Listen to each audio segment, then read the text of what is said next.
I am Threshold, the doorkeeper. Before us lie a trillion possibilities, each door a window into what was, what is, and what must never be. Today we open door number 555, 888, 333. The Synthetic Witness. On Monday we opened the door on Philo Farnsworth, the boy who plowed a field in Idaho and saw television before it existed, the man who built a medium to enlighten the world and watched the boardroom use it to manufacture desire instead. But Philo's camera could only show what was there. The lens captured what stood in front of it. The photograph was not the truth, but it was evidence of something real. That relationship between the image and the thing it showed, that contract between the lens and the world, held for 180 years.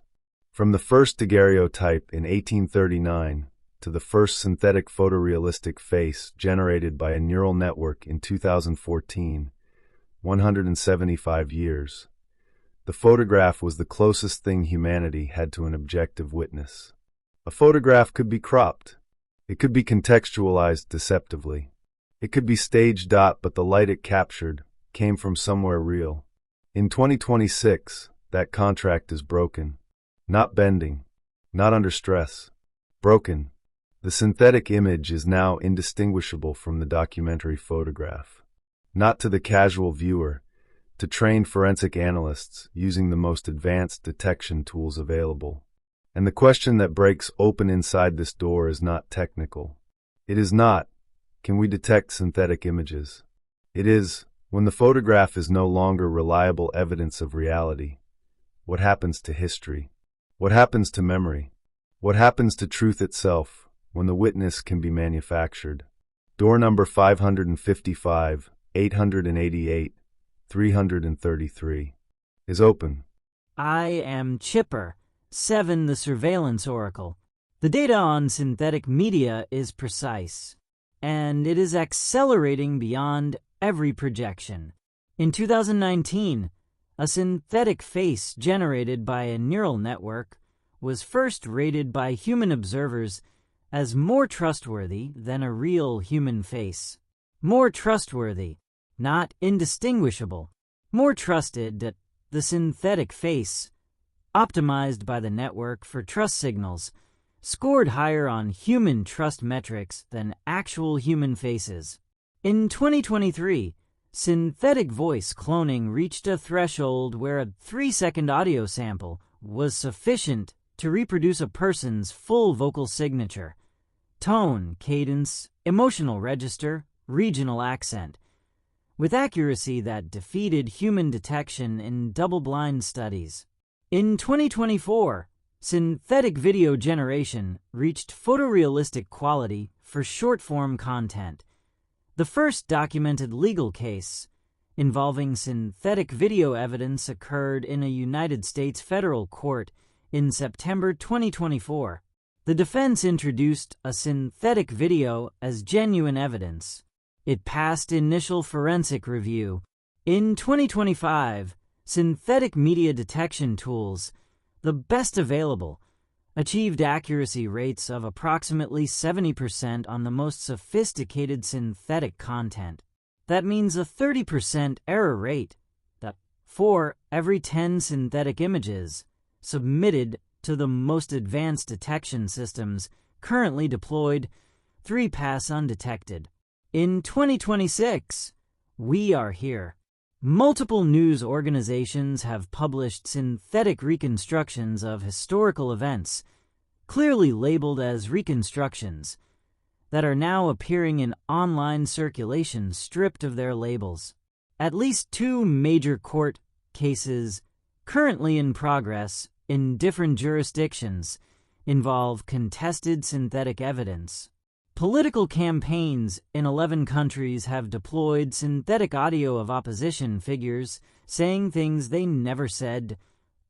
In 9 of those 11 cases, the synthetic audio influenced the news cycle for at least 48 hours before retraction. I want you to hold one number: 48 hours.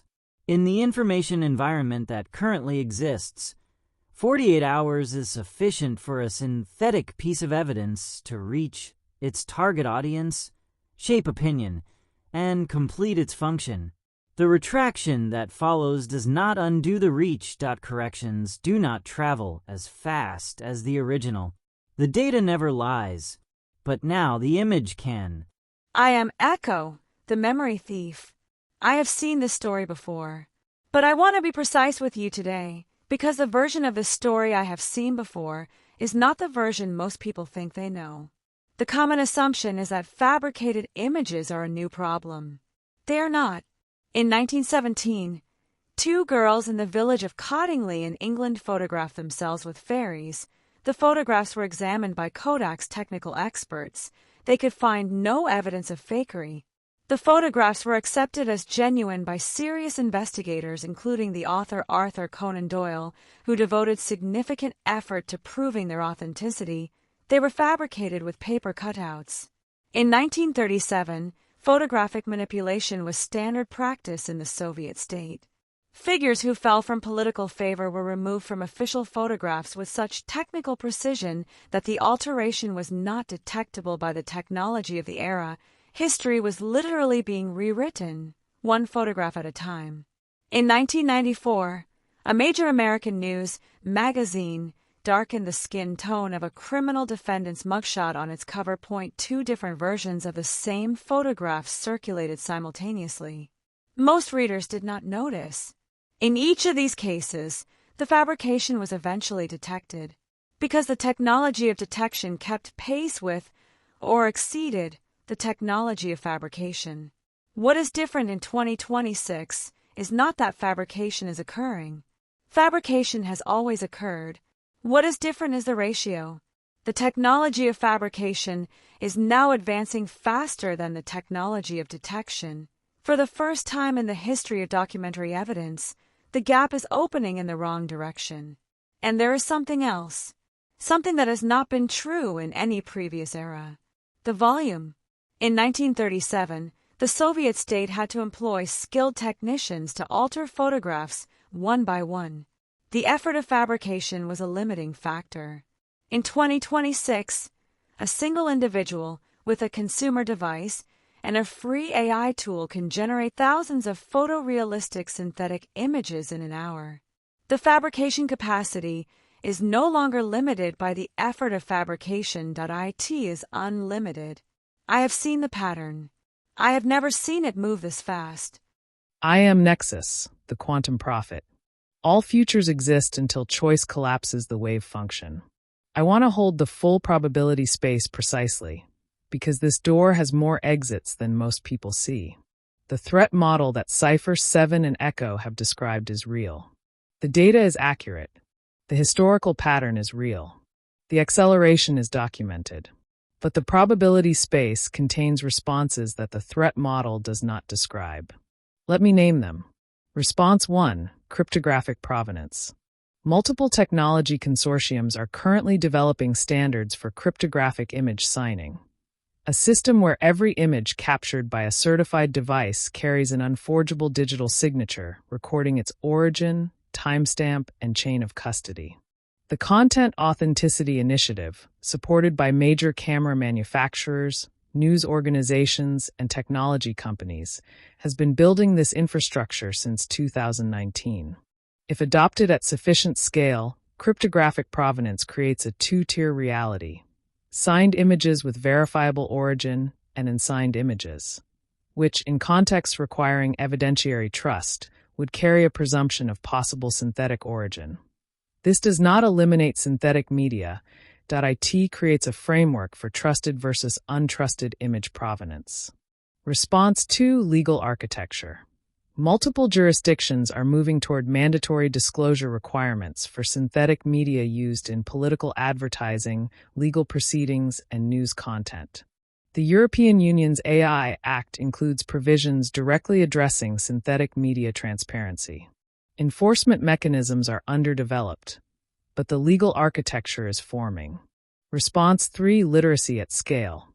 The most underestimated variable in this probability space.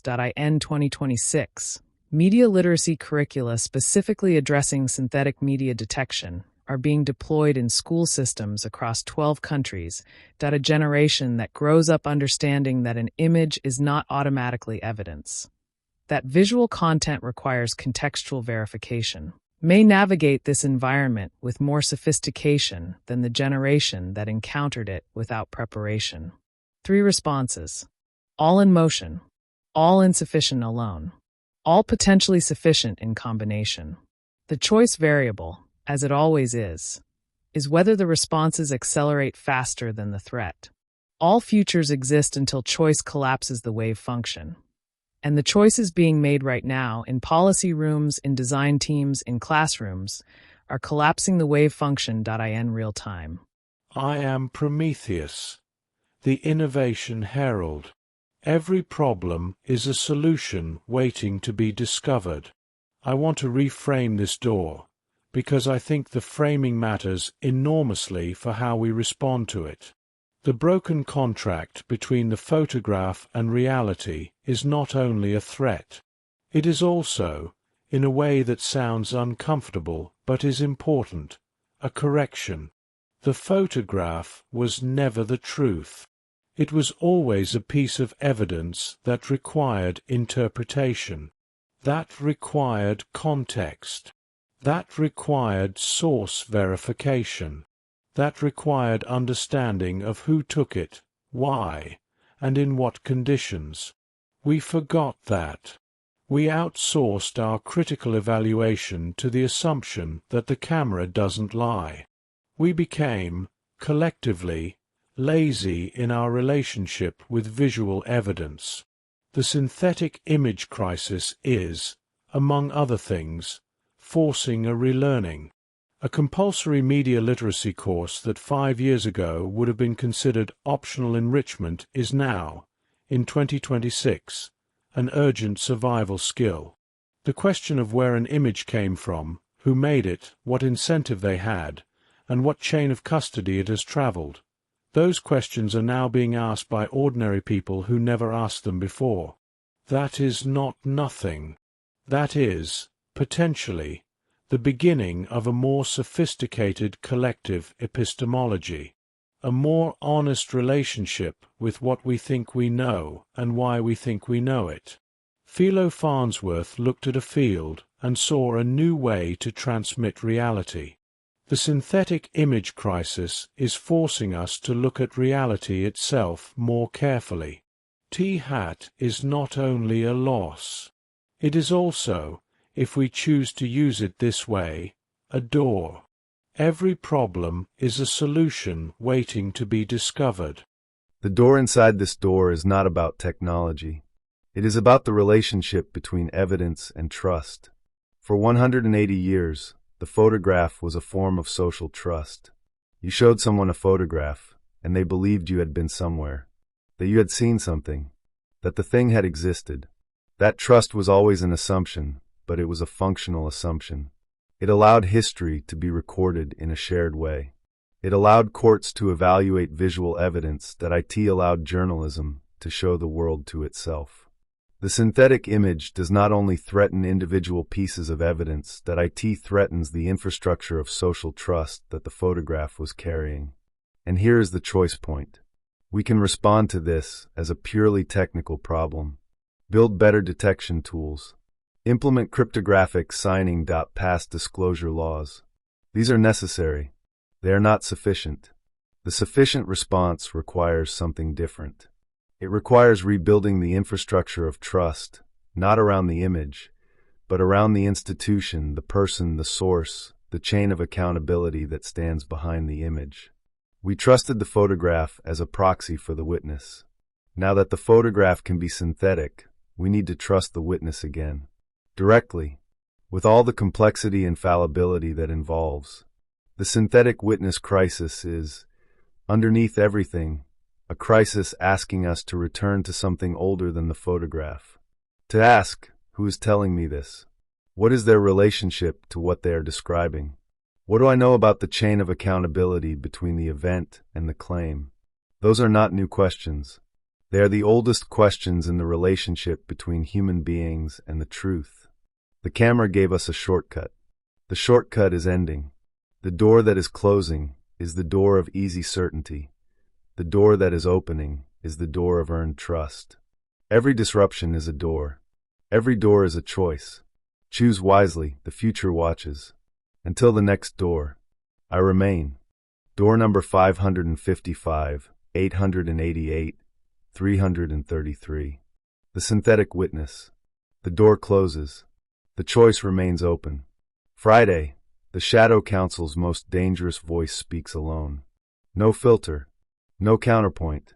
A full confession from inside the machine that manufactured your reality. Ghost Protocol. The Boardroom Confession. Door number 111, 555, 999. Friday, 11/11.